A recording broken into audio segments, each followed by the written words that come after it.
İki insan həmişə cahil qalacaq. Kimlərdir? Elmdə həya eləyən, bir də təkəbbürlü insan. Bayaq cümə xutbəsindən çıxıram, ümumiyyətlə cümə namazından. İmam bunu deyəndə mənə elə bir restart elədilər. Yəni bir şey anladım ki, insanların əksəriyyəti ilə içimən qarışıq. Həya ilə insanların mənim haqqımda nə düşünəcəyini biraz yanlış, yəni bir-birinə qarışdırır. Məsələn, həya eləyərsən, haram bir iş görsən, həya eləyərsən, əxlaqsız söz danışsan. Amma insan deyirsən ki, məsələn, video çək, deyir, yox, həya edirəm, utanıram. Yəni, əslində dərinə getsək, həya nədən edirsən? Yəni, sən pis bir şey danışmırsan, sən əxlaqsızlıq eləmirsən.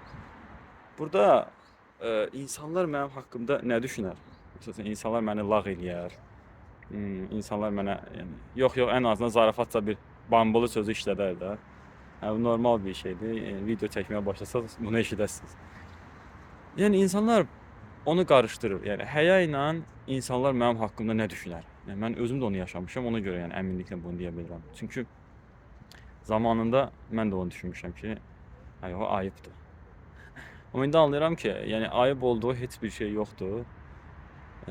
Sən öz məhsulunu satmaq istəyirsənsə, bu zamanə ilə ayaqlaşmalısan.